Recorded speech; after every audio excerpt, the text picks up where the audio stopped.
What's up guys, Noah here with CustomRCMods. Welcome back to the channel and thank you for everyone who's continued to watch my videos. I know I haven't been as active as I'd like to be recently. A few of you guys have been asking me what's going on. Unfortunately, I've been really busy recently. I just started a new job for the semester and I've been moving all around. So I don't really have access to my full fleet and all the stuff that I used to have to make videos with. So unfortunately, again, that content has been lacking. As you can see here, the lighting is kind of janky. I guess that's the best way to describe it. But I am in a dark room right now and I just got these two little desk lights, so we're gonna have to deal with it today. Hopefully I can get my point across with this video here. Now, if you guys know me, you know I love tiny whoops. I haven't had a lot of them recently, but back in 2017, I believe, is when I started racing tiny whoops. I really got into it, and that was back with the brushed quads that had the Horizon Hobby boards, no OSD, no Betaflight, no tuning at all, and it was all so simple back then. But since that time, the FPV community has really modernized the traditional tiny whoop and brought it back into something using Betaflight, using an OSD, using a lot of the telemetry features and the technology that is advanced with the FPV culture today. So there's a lot of great advancements and it really has revolutionized everything here with brushless motors and a lot more power, a lot more speed, and I'm super excited to be getting back into that here with the Mobula 6. Now, this one right here is what we're talking about today. It's the HappyModel Mobula 6. This one is the racing edition with the 25,000 kV motors, and it is a FreeSky bind and fly that I'm gonna bind up to my Radiomaster TX16S here. And this is quite possibly the best bind and fly whoop on the market. Now, I'm making these claims right now, and you're like, Noah, you haven't even gotten this thing out of the box. How can you say that it is so good? Well, actually, I'm not gonna lie, I already have one. I've been flying this one for the past few months. It's been a lot of fun, but I did want to just go ahead and buy another one just so I could have a backup when I start racing, a little bit more organized and more, I guess, for real. Instead of just flying around my room, I want to have two whoops just in case one goes down, and I'll have the second one here. And I want to be able to experiment on this one with some different components there, a different tune, and some other different features. But of course, I want to have the stock Mobula 6 as well, so I can keep flying this. And I know that it flies great just out of the box, and I don't want to mess that up. So that's why I got a second one here. And today in this video, I'm going to take it out of the box. We're going to get it set up, and we're going to go for a little flight. And I'll talk all about this, why this thing is such a cool little quad. So first things first, this thing retails for 100 bucks roughly. You can get it at any FPV vendor. I got this one from Cyclone FPV. Unfortunately, if you want to get it in this specific model with the 25,000 kV motors, they're out of stock most places right now, but you can get the 19,000 kV motors, which aren't going to be quite as powerful, but they're going to be a lot easier, especially if you're just learning how to fly tiny whoops. So that may not be that bad of an option for you, and it still can, of course, fly really well. There's not going to be a huge difference. I think there actually might be some advantage to be going over to the 19,000 kV model because you're going to gain a lot more efficiency and flight time. So keep that in mind. Let's go ahead, get this thing on opened up. So it's in this little box here, and as you can see, we just got the drone right here in the bubble wrap, so nice and protected. Here she is, obviously not much different than the one that I already have. And this is really nice. It's a 65 millimeter little quad, of course, so it just fits right in the palm of your hand.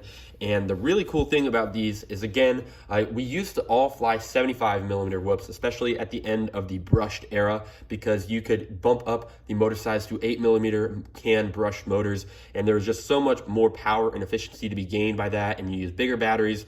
But now that we got brushless, you can really max out the power and even get some good efficiency out of these 65 millimeter builds. And of course, being smaller, they're a lot easier to fit in smaller gates. So that's something that is, again, a really good thing about these smaller builds. So in the box as well, you get a lot of cool accessories. This is the first true bind and fly model I've seen from one of these mainstream FPV manufacturers that's not like Horizon Hobby or any of those more entry-level brands for FPV. And that's really cool. It includes actually 4 batteries, so it's not just one battery that will get you started. These are 4 batteries that are 300 milliamp hours, and they are 30 to 60 C burst, and they are high volt batteries as well. So they charge up to 4.35 volts, and you can get a little bit of extra juice out of them and a little bit more power. As you can see here, it comes fitted with the PH 2.0 connector, and this is pretty much industry standard at the moment. However, although a few years ago back in the brush era, this was all the rave and it was a huge upgrade, now that we're pushing even more power through them, actually it's kind of becoming obsolete, and I'm favoring it more to the BT 2.0 connectors from Beta FPV. So on this quad, I actually went ahead and switched it out for a BT2 lead, and I'm flying with the Tattoo 300 milliamp hour batteries here, again with that BT2 connector on the end. These are high volt, very, very high quality batteries, and they fly so much better just even having the new connector on there. I must say, I already have the 4 batteries from my original Mobula 6 right here, and yeah, I haven't flown these that much past the first few days that I had this drone because unfortunately they're really bad quality batteries. So you might be thinking you're set and you're gonna get some good batteries out of this deal. But if you're just getting started, these will probably do you in for about a week or 2, and then they're pretty much gonna go flat on you, and you're not gonna really like how they perform. So I would recommend ordering some different batteries. They don't have to be BT 2.0, but just a quality brand battery, such as the Newbie Drone Nitro Nectars, or some GNB batteries as well. But it's something really to consider, because these are pretty bad batteries, so I wouldn't really use them if I were you. Again, you get 4 of those in here. We'll set those aside. And then right here is our extra parts and tools bag. You can see we have a prop removal tool right there. Then we have a small Phillips head screwdriver. This is actually really helpful because most Phillips head screwdrivers we have today are not just not going to fit in those 4 screws for the flight controller and the canopy if you need to get in there. So this is not going to be a very useful tool. It's going to be a pain to use, but at least it will get the job done. And you also get a few extra screws. I believe that is 3 of the black screws for the back 3 canopy bolts, and then you have 2 extra for the front there that mounts the front corner of the flight controller. So that's useful because it's really easy to lose these screws when you're working on the quad. So again, really, really nice to have that as well. Of course, you get 4 extra props, which is going to be good. It's always a good idea to change out your props, especially if you're racing more organized and you really want to get the best performance out of it. Of course, even just taking them off and getting all of the hair and the junk that gets on the motor shaft and between the motor and the prop when you're flying around the house is also a really good idea as well. So that is something that's also a really nice touch that we don't see in a lot of bind and fly builds. Of course, for those batteries, you get a simple USB charger. And this, again, is a single port USB charger, meaning that you can't charge them all at the same time, which is kind of annoying. But again, it's a really nice touch and it's better than nothing, of course. You can see we have, I believe this is a current selector right here. Either that or it is a 4.2 to 4.35 selector switch if you're using a normal LiPo or a high volt, but most all WHOOP batteries these days are high volt batteries. So that's another thing to keep in mind. I think it's maybe a current selector for 1C or 2C charging, but I'm not totally sure. On my other one, I didn't even use this charger. If you want to use these batteries and you're going to keep using the PH 2.0 connectors, I would definitely recommend picking up something like this. This is like $6 or $7 on Amazon, or basically any FPV vendor will have something very similar. It's again a USB charger that you can just plug into your laptop or a phone charging brick or any USB port that is powered. And then of course you have all your PH 2.0 connectors, and you also have the micro JST there as well. Then we also have these current selector switches for each port there as well, so you can charge with 0.6 amps or 0.2 amps, so roughly 1C or 2C, depending on how you look at it. But these are very inexpensive and definitely are going to speed up your charging process for very cheap. Finally, in the box, we have a actually really helpful instruction manual here that's going to help you bind up with this quad, as well as navigate Betaflight and learn about the stock tune and just about the specs of the aircraft in general. I'm not going to run through this that much, but you can see we have all our pinout descriptions here. We have location of the bind port. some other useful information about setting up your modes in Betaflight, and that is one of the really intimidating things about buying one of these quads and just getting into the hobby, just getting into using Betaflight. This is probably a very viable option for beginners to get into using Betaflight and flying FPV. So it's nice that they added that as a special touch, and I think that the setup process is actually really, really easy all around. So let's go ahead and get up into that next. Okay guys, so the first thing we need to go ahead and do to set this thing up and get it ready to fly is to bind it to our transmitter here. Like I said, I've got a Radiomaster TX16S and I have Edge TX loaded on here, but if you have OpenTX or any OpenTX radio, this is going to be very similar. If you've got a different protocol for maybe a FlySky radio or a Spectrum radio, then you're obviously just going to have to go ahead and use your specific protocol and interface binding technique, but I'll demonstrate it here on the Radiomaster TX16S for you. Now, HappyModel actually made this very easy for us. A lot of whoops these days that are bind and fly either have a very inaccessible bind port or they don't have one at all and you have to rely on Betaflight CLI binding. But this one here has a nice and accessible bind port that is actually right here. So that is right on the rear left motor, right where it plugs into the board. It is right there. I don't know if you can see that. It's a little pad button and you want to be very careful. You're not going to be able to hit it with your thumbnail. So I'd recommend getting that screwdriver that they include in the box and you can go ahead and press it down just like that. So I'm going to go ahead and grab a battery and we're going to plug it into the whip here. And as you can see, Betaflight just booted up. You can see the flight controller indicator saying that it's booting up. And we're not going to worry about these lights right now, but we want to observe some sort of change. I believe that the red light is going to go solid when we press the button. As you can see, press the button, red light is solid, and that means that we are in binding mode. So I've set up a model here that's called FreeSky D8 Quad. All of my D8 drones are bound to this model here, and I'm going to press the model key. Then I can go ahead and scroll up, and you can do this with your finger if you have Edge TX in the touchscreen, but I'm just going to go ahead and use the scroll wheel here, and I'm going to hit bind. As you can see, we've got it all bound up. It is reacting. There's something going on here, and it's finishing that up. And as you can see, we went solid again, and my link indicator says that we have full connection, and we are not quite ready to go, but for binding, we are good to go. So now it's time to go ahead and plug it into Betaflight. This is actually a really simple setup process, so don't get too daunted by it. I know as soon as you turn on the computer, some people start to freak out and not know exactly what they're doing. They run into a lot of problems, but this is going to be very easy. We don't need the battery anymore. We can go ahead and unplug it because the USB is actually going to power the flight controller, actually even power the video transmitter for us too as well. So we'll have plenty of power to make all the changes to the OSD and other things like that as well. Let's plug it into the computer and get going with Betaflight. All right, so here we are in Betaflight, and I'm going to go ahead and plug in the quad. Telemetry recovered. And as you can see there, I'm on Mac right now, so it's going to identify as a USB modem with a bunch of numbers after it, and that shows that I have the right connection there. So I'm going to press connect.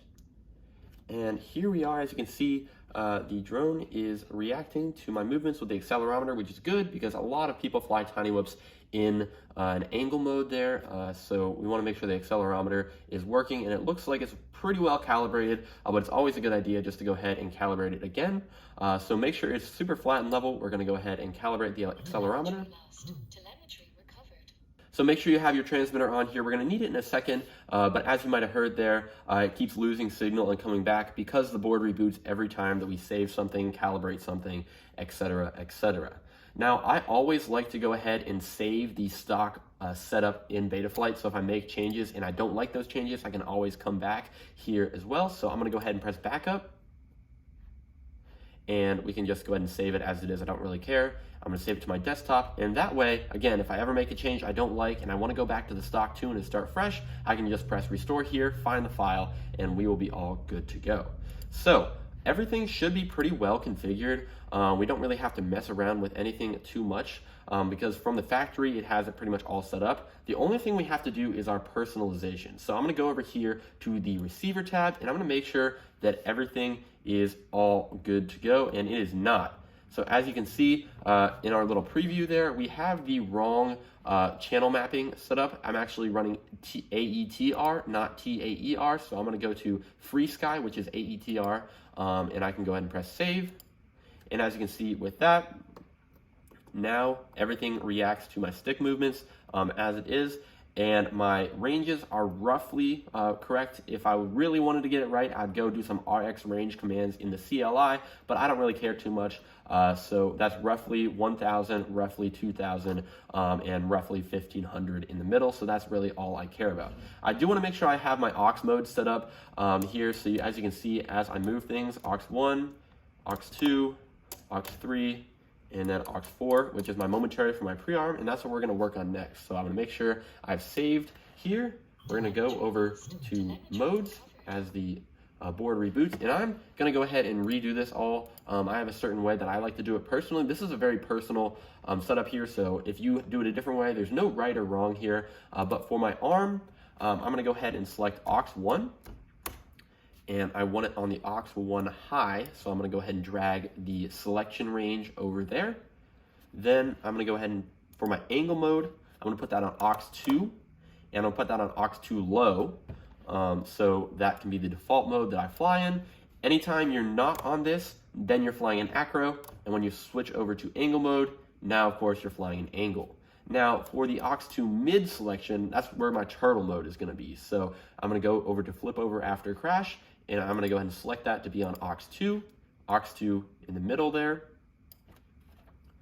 And now you can see when I'm in the middle, I'm in turtle mode. When I'm at the low, I'm in acro mode because there's nothing. And then we can scroll back up to the top.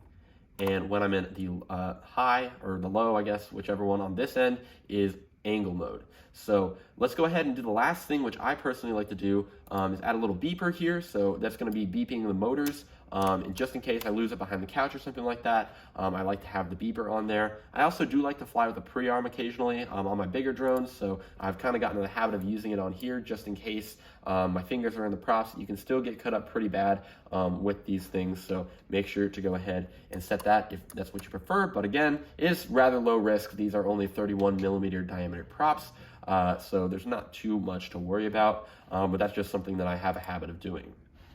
The last thing we need to go ahead and do before we're ready to fly is we need to set up our OSD. And actually, it's already set up from the factory, and I'm not going to change it, but if you want to go ahead and add a personal craft name, or you want to add some certain elements of your OSD on there, you can go ahead and select it. So if I want the artificial horizon on there, I can go ahead and put these sidebars, and then I can move them around wherever I want in this OSD frame. And I personally don't fly with that. But if you did, then you can go ahead and select any of this stuff and you can use it. Do keep in mind that you don't have a compass on board here, so you're not going to be able to use that. Same goes for the GPS, home direction, all that stuff. So you probably don't need a lot. And if you're just starting out, I really wouldn't mess with this that much at all. So I am going to go ahead and personalize the craft name. It does say Mobula 6 at the moment, which is just fine. That's exactly what this is. But I will just go ahead and put in the name, CustomRCMods. And there we go.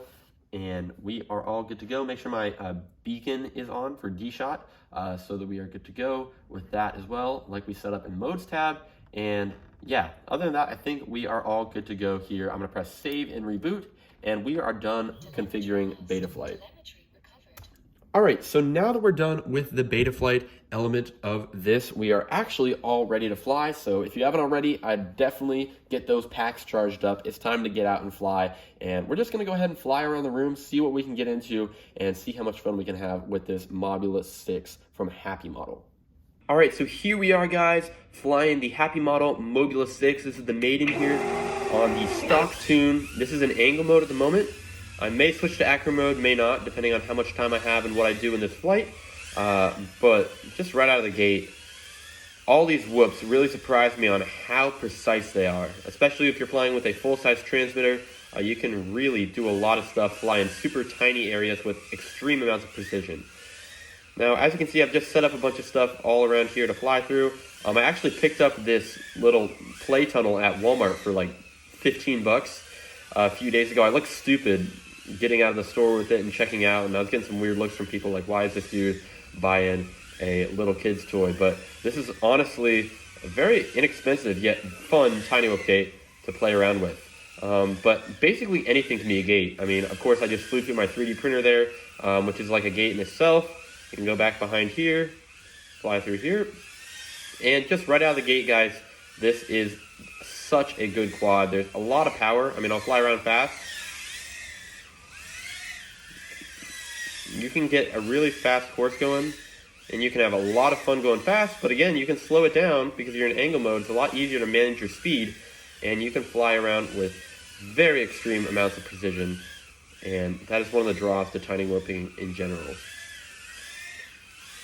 Now, I must say, there's a few things I kind of grazed over in the original setup that I did for this in Betaflight, and I don't think you really need to focus on them, but setting up your smart audio is something that's really important, especially if you intend to race with this quad, because of course you're going to need to be able to change your channels to whatever you're assigned to.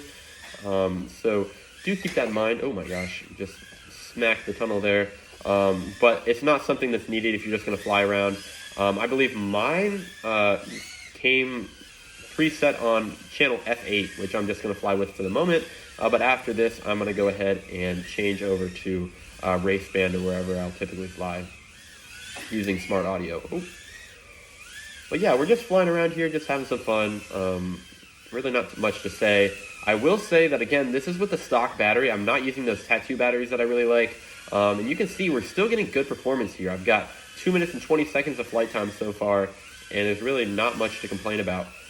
You will notice the performance drop off and a lot more sag with these PH 2.0 connectors and just these bad batteries in general. So do keep that in mind. That is going to be something that you're going to want to replace very, very quickly, especially if you're going to be serious about racing or want to have more punch, less sag, and more overall flight time too.